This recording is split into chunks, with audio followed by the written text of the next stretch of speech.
Hey! Here we go with another cool episode of Harold Youth Forum from 1950s. Selected young girls and boys all around the world gathered and discussed about the world we want topic. They got very bright ideas and watch by yourself. They discussing about what do we go to high school for? Delegate students are Nakchung PAIK from Korea, Leila MORAES, Knight from Brazil, Patricia SANFORD from UK, Hisako SHIMAZU, HIROSE from Japan. As usual, presenter of the discussion is lovely Mrs. Helen Height-Waller. Let's see the video. What do we go to high school for? To learn how to find happiness. By this, I do not mean what American teenagers call having fun. One reason is to learn about the rest of the world. But American high schools don't even teach enough foreign languages. I'll need a translator to explain what I'm going to say now. When I first came here, the stress on Americanism seemed to me to have an almost totalitarian sound. My impression was the opposite. I think American students have very much freedom.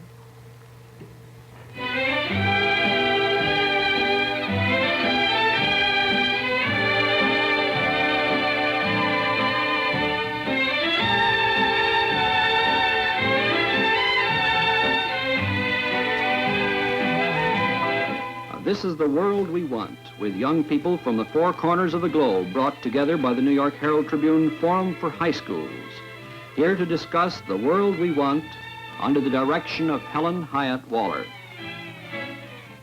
There was so much interest among the part of the foreign students on last week's program on education that we had to schedule another program on the same subject tonight. Next week, then, we'll have the program on Europe. Tonight, to talk about what do we go to high school for, our four students. First of all, Nakchung PAIK from Korea. The last time Nakchung was on this program, he had his spectacular Korean costume, also the one he wore when he saw the president, a picture that's gone all over the world by now. This American sweater, you see, is a guest from Miss DeGrazia, one of the teachers at one of his host schools, Pompton Lakes, New Jersey. Leila MORAES comes from Brazil. If Leila's a little hoarse tonight, it's because she has already given 5 40-minute speeches this morning. Out at Northport High School, the students are so interested in what she has to say that she has to talk to as many classes as she can. But if I'm not mistaken, that banner on your sweater is New Canaan? Yes. Another host school, isn't it, Leila? Pat Sanford comes from the United Kingdom, and the accent is Yorkshire. Several days ago, Pat was already scheduled for a big turkey dinner tonight as guest of honor with 40 members of the Senior Girls Club at Washington Irving High School, where she's staying in Tarrytown. Then this program conflicted, and so a local merchant was good enough to put a television set free of charge in the cafeteria. Right now, Pat is guest of honor in at least 2 dimensions in the cafeteria for the dinner given her by the Senior Girls Club at Washington Irving High School. Hisako SHIMAZU comes from Japan. Let me read you what Hisako said to me in a letter the other day. I'm sorry, is it all right, Hisako? She said, during these 2 months, I think I got used to live American life more than a traveler who stayed in hotel for a year. I love American life and freedom of doing what I think right. But I never want to live in America long because I'm a Japanese, and something in my mind do not completely agree with American character. The greatest thing I got through this trip is that I had a chance to look over our country again, and I noticed I'm a real Japanese and proud of it. That's what I didn't think when I was still in Japan. Hisako, can you lift up your sleeve and let us see? I'm sorry, let us see. I know you took off your shoes, as is normal, because you can't sit in, but can we see, lift up your sleeve so we can see your foot, will you? This is Tabi. This is Japanese socks. Japanese socks Yes. with the bifurcated toes. Much easier to sit in than if you're sitting in shoes, isn't it? Okay. Thank you, Hisako. All right, where do we go? What do we go to high school for? Who wants to start? Well, first, Ms. Waller, I would like to ask Pat what she exactly means with what she said before. I didn't get What it. are you referring to? What totalitarianism she talked about. Oh, yes, I think you might explain Yeah. that. I was expecting this. Well, when I first went into an American school, I noticed there was a flag there, and they started off the morning with the Pledge of Allegiance. And throughout the school, there's the accent on America, and also people kept telling me, well, the purpose behind American education is to educate a good citizen. Well, I think that is wrong. I think the emphasis should be on a good individual. As Nat said, we want to learn how to be happy. Well, that's an individual thing. Of course, we have to learn how to be a good citizen to fit into the community, but that should be secondary. I think individuality should come first. Yes, I agree on that. But before saying that it has totalitarian sound, you have to think about what made American society what it is now. When Americans came from different parts of the world, they had every different cultural background, and they had to discard it to a certain extent in order to form one nation. So they had to work together, and instead of the Scotch people having Robert Burns and the Greek people having some shrines and of the remains of Greek culture, they had to have one thing in common, that is their pledge of allegiance and of their worship of their respect of Lincoln and Washington and so on. So I think the community spirit in America is no more totalitarian than the tradition and pride of the Great Britain. Pat is the one American here tonight. May I say one thing? Did you notice in the paper the other day that there's been a gentleman's agreement between the BBC and the government in England so that no subject that is being debated or will be debated in Parliament in the next 2 weeks can be discussed in a public program or forum on radio or television? No, I didn't. I hadn't heard about that. Well, this is just, I think, a fascinating example, because we Americans would think that this was verging on totalitarian. I think so, too. Hisako, your reaction now. When you said you thought Americans had very much freedom, tell us what you meant. Oh, I said they have very much freedom, but I think they don't have too much freedom. Just like they have freedom, it doesn't spoil American students. But is it much more freedom than you have at home? Oh, sure. Oh, it is, for example, in choosing the school subject, they have many choices. They need not take mathematics or difficult chemistry or physics if they don't like. I'm sorry, but I think this is a very good thing. For instance, I had to take 3 years of chemistry. We cannot choose in Brazil. Our program is established by the government, the Ministry of Education. And I had to take 3 years of chemistry and 3 years of physics. And I really didn't need them because I'm going to study law, for instance. You see, I think it's a very good thing to have the choice of the subjects. Yeah, I think so. Anybody disagree with that? No. Well, I don't disagree.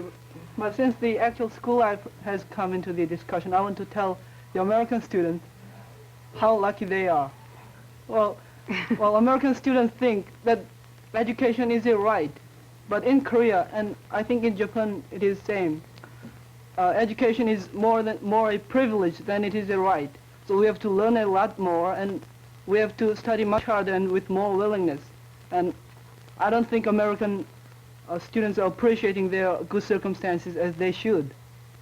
Yes, I agree with him too, because in Brazil we have compulsory education, you could call it, just to the 5th grade. And here they have all the high schools free, and most of the high schools in Brazil are private. Some children want to study, but just can't afford it. You see, so it's a great privilege they have. I've been talking to that in some of the classes I visited, and I've been talking about Brazil. Telling them that it's a great privilege they have to have their high schools free and everything like that. I noticed, though, while I was in the schools, that there seemed to be a great many people thinking it was a good idea that most of the students should go on to college. That's something I hadn't come up against at home. We usually only think of sending a small percent of the school children to college. But over here, they say, oh, I think it's 30% now, and it's going to increase, and they thought that was a good thing. I wonder, do you think so, too? Well, I just happen to disagree. I thought that a great many American people were educated in college, but judging from what I've seen and heard in this country, I was rather surprised that a rather small percentage of American high school students go on to college. You think it's a small percentage? It's a big percent. I think it's a big one. Well, I think so. It seems so small percentage because they don't have much difficulty to get in the college. What are your exams? What are your exams like in Japan? Is it very difficult to get into college? Oh yes, we have many colleges in Japan, but many high school students want to enter the famous one because it makes a privilege, right? And some students go to famous university just to get the title. The title of the famous university. Tell me, Yes. do they all find jobs after they get out of the university? No, even the graduate from university cannot get job. Well, It's is so that perhaps difficult. because the schools teach too much of academic subjects and not enough of the vocational subjects, I wonder? Oh, I think we are taught very much academic subject in the mathematics or in science subject, but we don't take much of the history or modern history or practical subject, just like the shorthand or typewriting or driving. I think Usha from India said in her last program that while in America they stress too much on practical subjects, in Asia, and, well, she talked about India, they stress more on more than necessary on the academic subjects. And in America they say the fact that they stress much on practical subjects is the reason for their low academic standard. And I think it is true to a certain extent, but I think the most important reason is their basic concept of education. Their educational philosophy is based on the ideas of John Dewey, and they think everything, the value of everything is judged by their value for the development of society. And as Pa said, the development of society is a means, not even the means, is a means to the individual happiness, but it is not the end of the humanity. And I think there should be a change of basic concept in order to achieve their aim of education. Help us on that, Nakchung. Tell us more. Well, what else do you want? Well, you said that by happiness you didn't mean what American teenagers call having fun. What do you mean by happiness? Well, I don't want to engage myself in abstract talking, but, well, to me, happiness is rather a state of mind than a condition of circumstances. So I think it is necessary for us, regardless of circumstances, to acquire a certain state of mind with which you can enjoy the circumstances, and you can find peace in your personal contact with God and with nature and with the simple and heartwarming love with your neighbors. Nakchung, I got a letter from your father this afternoon that I haven't told you about. And he said, he thanked us because he said here, according to the letters you write home, you are really happy every day. You're finding happiness every day. It meant to me that maybe you didn't find happiness every day in Korea. What do you think he meant? I think you must be wrong, because my father... No. I mean, do you mean my mother or my father? No, well, I'm sorry, I don't know. It was a Korean name, and perhaps it was your mother. All right, I'll give you that. Well, I don't know. Well, I think... Are you happier here since you came than you are usually in Korea? Yes, but, well, that doesn't necessarily mean that I was unhappy in Korea. Of course, I felt that we were in such a bad circumstances, but I could still enjoy our life with pride. Well, I think there is a basic difference between the Asians and the Europeans or Americans. Well, What is it, Nakchung? the Americans try. Well, Are we so different, really? well, everyone wants to. Wait a minute, Hisako, we'll come back to you. Hisako wants to get into this. We'll come back to you. I think there's a basic difference. I can say Asian or Japanese character is to be internal. We look into the mind. We don't look only the surface of the things. And I think American people has, if I can say, in the good point, they have broad mind and very frank. But they think things only a surface of the things. And their pleasure is very momentary. Their pleasure is momentary. Momentary. And yours? Forever. But where does the pleasure come when you don't have freedom that you say the Americans have? What gives you pleasure? Just, I know it's hard in a foreign language, but take it slow. It's very difficult. I know.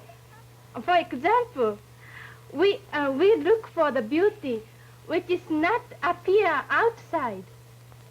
So our pleasure comes from in our heart itself. Yes, I agree with Hisako. Our happiness comes from our sort of fatalism and spiritualism. Well, let me give you an example. It's an extreme one, but, well, I think it can illustrate the point. Well, whereas an American would seek to quench his hunger by working to get bread, an Oriental would try to just forget the hunger itself. Well, of course, I'm not such an ultra-fatalist, but I think it is important that the state of mind, not the condition of circumstances, is the key to happiness. Of course, the state of circumstances affects the state of mind to a certain extent, but I think the state of mind is the key. How is Brazil and England reacting to all this? Well, I was just wondering if this attitude is something that you inherit when you're born or something that your education system gives. Because I know I was at school with Nat for the first 2 weeks, and the calm they keep, I don't know how they do it. You looked at his face and you couldn't tell what he was thinking. I'm sure people looking at me knew exactly how I was reacting to the new situation. What are you thinking, Leila? Can I interrupt? I would like to ask him something. You talked about happiness and about having fun. Now I'd like to know if you think that Americans, in a way I'm American too, I'm South American, if you think if Americans think that this fun they have is happiness. You think they act like that? Well, it is their freedom to think that it is happiness. But, well, since I have known the happiness of, well, the happiness, well, by happiness I mean happiness. Since I have known the true happiness, I don't think the having fun can be compared with the true happiness I have enjoyed and the many Orientals and some Westerners are enjoying. It's rather momentary, as Hisako said. But happiness over here seems to be associated a great deal with being popular and being one of the crowd. Everywhere you go, they tell you what to do in order to be popular, and there's this stress in it I hadn't noticed at home. Again, it's being like everybody else, making other people accept you. Maybe this fun they have is their happiness. That's what I was wondering about, and I wanted to ask him. Do you mean it is a concept you have in England, or it is in America? No, it's a concept I've found over here in America.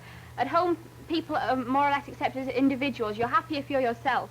Over here, it's more the stress that, well, you'll be happy when you're popular and when you're accepted group, yes, by everybody else. I think the reason is because they see everything in terms of community instead of individual.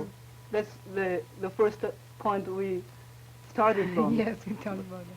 I'm wondering, Nakchung, if, for example, the new village development in India and Pakistan and all over Asia, the idea they have for new plans being based on getting people in a community to work together, I wonder if, in a sense, that is borrowing some of this thing in America that has been criticized so much. Well, when I say that we should not think everything in terms of community, I do not mean that everyone should be foolishly selfish and uncooperative. What I mean is to work together for harmoniously for the development of society. But still, the key to peace of mind and happiness is not the society, but it is an individual and personal matter. Nakchung, have you met any Americans who are happy from your definition? Yes, I have. Good, I'm glad to know that. Look, I want to get off on one more point. We tried last week and we started again tonight and then didn't on the extracurricular activities in American high schools. Sports, for example. Do you want to react to what you've been seeing in the high schools compared with your own? Yeah. Well, the first time I went to a Voice of basketball game, I was very shocked. I've been shocked quite horrified at the behaviour of the spectators. It's something we're brought up with at home, this idea of good sportsmanship, that if you see somebody play something well, whether it's on the opposing team, you cheer. Now, I don't mean by any means that British crowds are perfect, they're not. But I find over here that people are far more for their team. It's more important that they win than they should enjoy a good game. And I don't like that. I don't think so. I've been going to many basketball games here. In every school I have from 2 to 3 basketball games. And they seem to enjoy very much to be together and cheer for their teams, but even if they don't win, they're happy all the time. Different games. Well, yes, I think so. But, well, I think they place emphasis more than necessary on sports, but I must admit that sports are doing a very efficient job to teach the youngsters the basic principles of democracy. Well, in America there are a great many different people, but in organizing a sports team, you don't mind whether he's a British or an Irish or a Negro. You just think how to organize an effective and cooperative team and make a strong, victorious team. So here you learn cooperation and, well, fair play and everything that is needed in democracy. Do you have sports to that extent in Korea, Nakchung? Well, we do have sports, but we don't think so much of sports. Well, You think you should? no, I don't think so.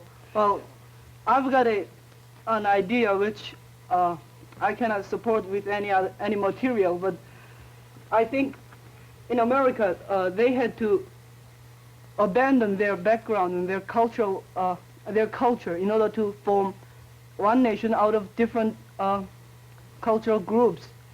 So they sort of developed an idea that culture is not theirs. Well, they do have cultures, but sports is something traditionally their own. Do you agree with that point of view?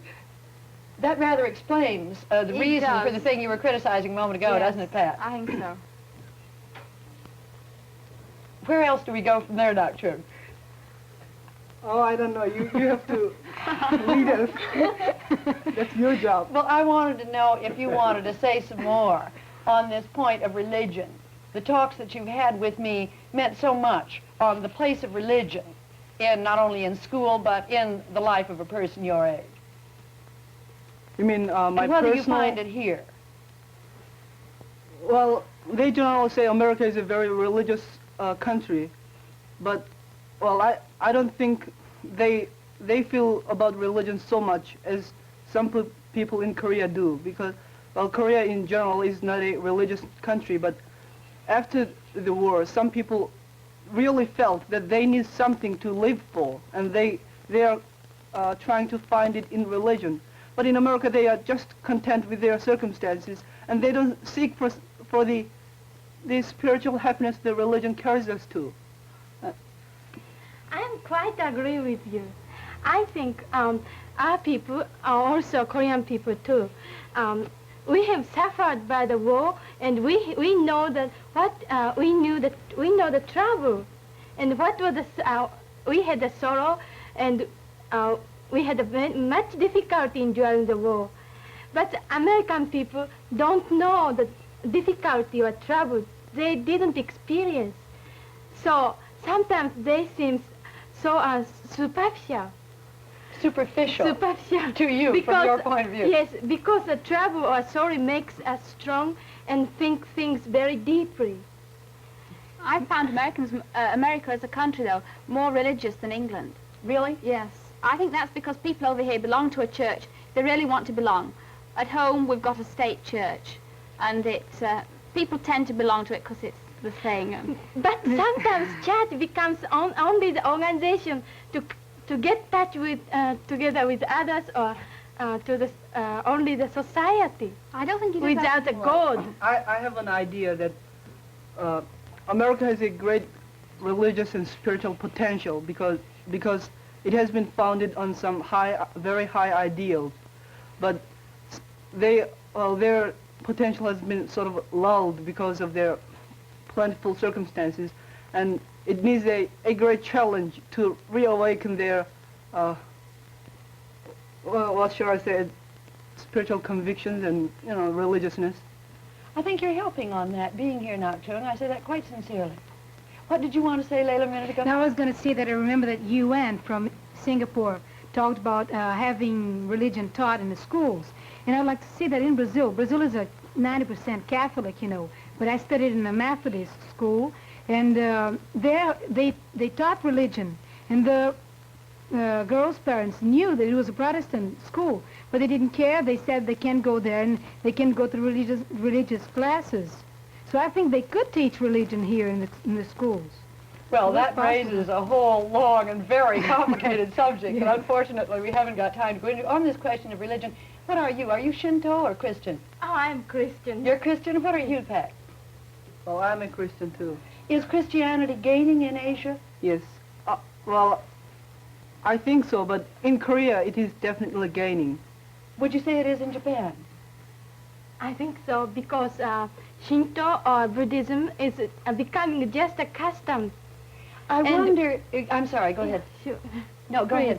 Japanese politeness. No, what I was going to ask is it because times are changing, the whole economic and communication setup? Is there anything in the idea that Buddhism and Shintoism doesn't have the same correspondence to the needs of the modern world, or does it have much more?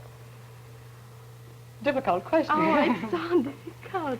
Maybe but we must remain or keep the thought of Shintoism or Buddhism as our culture. It's completely wrapped up with your culture. Yes. Well, now I'm going to have to cut this off. I'm sorry, but we always run out of time. I'm sorry, it always goes too quickly. I wonder if there's one final thing each of you would like to say at the end of the program. Well, if I had time, I could criticize American education whole night long. Not, well, not because I do not appreciate the fact that American high school students are relatively well educated, but because, well, but simply because America is not perfect. I think this is time for Americans to reaffirm their faith in the high basic ideals on which this nation is based, and be a little bit more successful in their search for happiness. I think the spiritual potential and superb conditions of American people should be turned into happiness by their cultivation of mind. Education of practical subjects and education for citizenship is a supplement, but not a substitute for a real cultivation of mind. Leila? I just wish that North American students learned Spanish and Portuguese as we learn English in South America. And you learned your English in school? In school, just You're in a fine school. example. Pat? Well, I was just wondering if this Americanism I've been referring to helps to explain the fact that America was the only country that ever beat England in a war. You've got a point there. How about you? Oh, I Hisako? think American high school gives us the education to complete, but the Japanese high school gives us the education to prepare. I think we should take both. Thank you. That's a good note to end on. You've been listening to 4 students from 4 different countries who are here as delegates to the Harold Tribune Forum for High Schools. Nakchung PAIK from Korea, Leila MORAES from Rio in Brazil, Pat SANFORD from the United Kingdom, and Hisako SHIMAZU from Japan. Next week, the subject for discussion will be, will Europe ever unite? This is Helen Waller saying good night until next Thursday.